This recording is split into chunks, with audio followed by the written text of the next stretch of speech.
Yeah, so greetings, folks. Greetings. So happy Sabbath. Happy Sabbath. Today's video will be focusing on the Five five love languages. languages. Right? And something came to mind before we started filming, and it just hit me like a ton of bricks.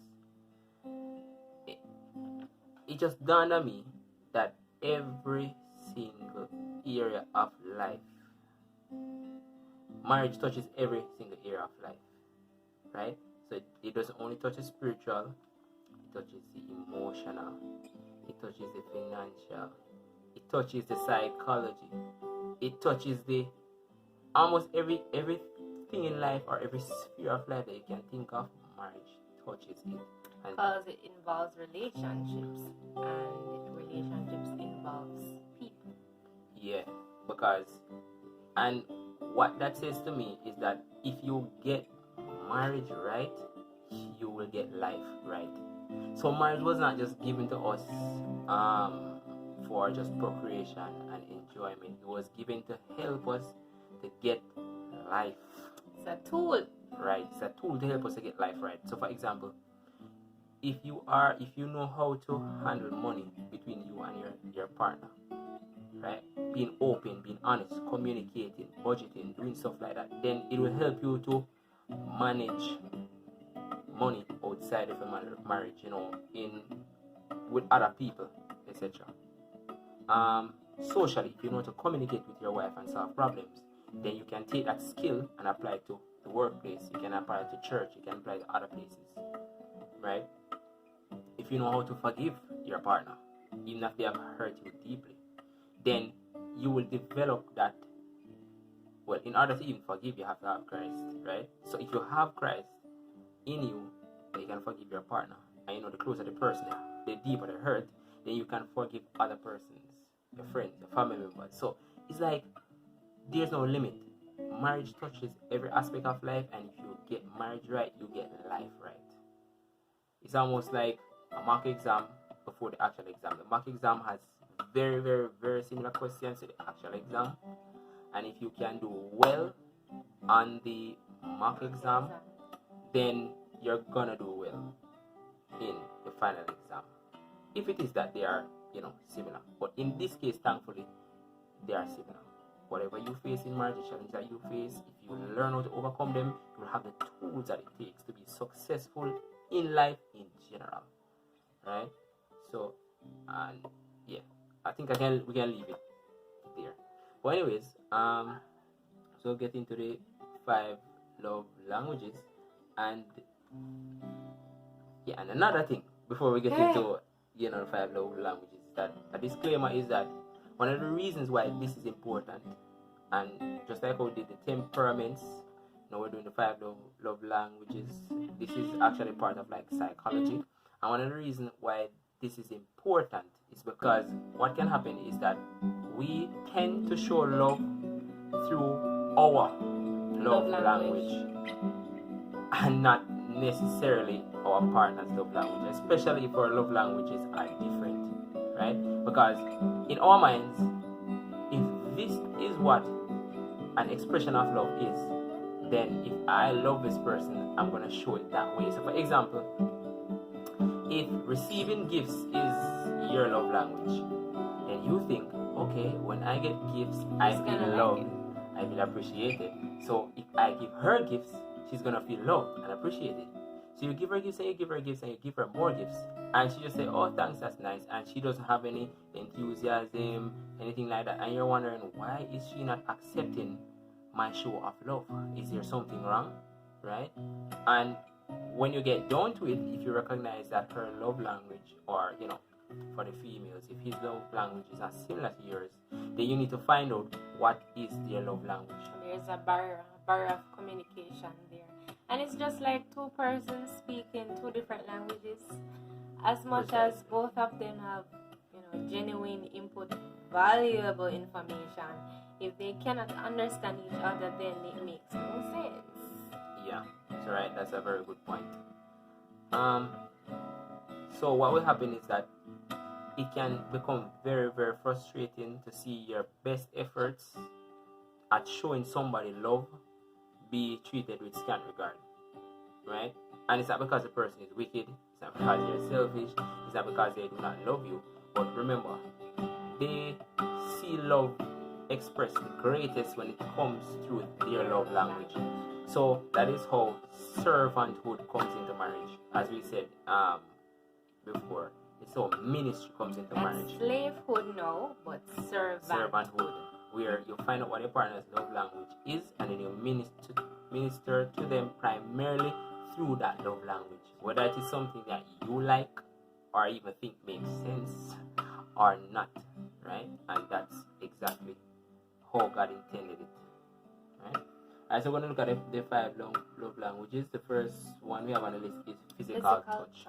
Some people like to be touched, they like to be hugged, they like to sit close to you in public, they like to hold hands. And for shy people, that can sometimes be an issue, because sometimes in public, sometimes people don't want to be so expressive. We have to understand that if that's who your partner is, you're going to have to learn how to get over that. Because remember, this is not just something they like, this is your love language. This is how they receive love from you. And if you're not giving it, then you're going to find it's going to bring up challenges. We're not talking about the persons who like to stay in the mall or stay in the public area and like to publicly display, like overdo it. Not so, like that. But for example, sitting in church, holding hands, probably if you're sitting on a bus, put your arm around the person, you know, things like that, and probably play with their fingers. They feel very assured, right, when you touch them. You know, so multiple hugs during the day, kisses on the cheek, stuff like that. Rubbing off the head, just being friendly, you know. And they really appreciate that, and they see that people with, you know, who that's their love language, they see that as you showing love, right? The next one is acts of service. This one would probably be more for the cholerics and probably the melancholics, especially the cholerics, where they see love as you helping them with tasks, right? So if they have a lot on their plate and they just want to relax, you helping them can really put a smile on their face. For example, you're helping them out with their set of the chores, or you doing something unexpected for them, like filling up the gas tank without you asking, or, you know, paying a bill that was theirs to pay, and, you know, just stuff like that, taking out the trash, doing stuff around the house, you know, that is not really necessary, are unexpected. You know, they tend to really get mushy through those acts of service. Yeah, you see the nicer side, the happier side of them come out when you do those things, right? Receiving gifts. Yeah. Before we continue, we realize that even these love languages are, as you said, they are associated with the personality types. Yeah, to a degree. Yeah. So the next one is receiving gifts, and most people love receiving gifts. But for some people, it's not their love language, but they just love receiving gifts. While some people, if you do not give them a gift, they feel like you don't regard them, you don't love them, like, or you don't think they're special, because whatever is special to us, we tend to spend money on it and, you know, ensure that if it is an inanimate thing, it's in good condition. If it's a person, they are comfortable. They like to see something tangible. So right, if you hear them say that, boy, I wish I had a new shoes, and you buy them a pair of shoes, they can say, oh, thank you so much, and they appreciate it so much, because in their mind you are listening to their needs. So you're bringing them gifts, especially needful gifts. You know, they really see that as you being loving, you being thoughtful, right? And the flowers, those things. Yeah. So words of affirmation. Yes, so persons who may be a little doubtful of their abilities, or probably persons who probably were even abused. Sometimes you find that is top on their list. You know, words of affirmation. Or persons who are shy, persons who are, when you can encourage them, when you can affirm them. Yeah, introverts. When you can help to, you know, bring them out of their shell, let them feel confident coming out of their shell, then they perceive that as love, because you're touching them somewhere deep that no one has touched them before in that sense. No one has impacted them in that way. Probably they grew up in an environment where everything was just negativity, or you can't do this and you can't do that. So to have somebody bullying. So to have somebody in their life that can really just show them with praises, you know, encourage them if they make a mistake, they don't throw it in their face, they encourage them to try again. Some people, they just really, really love that. Telling them that they're beautiful, telling them how they look, you know, stuff like that. Some people just, you know, that's their love language. And then the last one is quality time. Some people just want to stick around you for the whole day. Right? Just stick around. That's how they value, you know, special moments, you know, dates, anniversaries, weddings. Yeah, those things, those special moments, those calendar dates. Yeah, you know, some persons value that. You know, that those moments when you can just, you know, move away from the crowd, from the cell phone, from the YouTube chores. And even good things too. Yeah. From the long extended Bible studies and the long extended, you know, reading a newspaper. Not that they're not good, but there's a time and place for everything under the sun.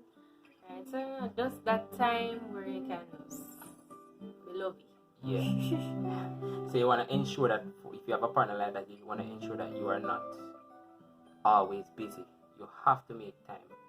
Regardless of how hard you think it is, if you have to drop certain things off your calendar, you know, whatever it takes to make time for your partner, because this is important to him or her.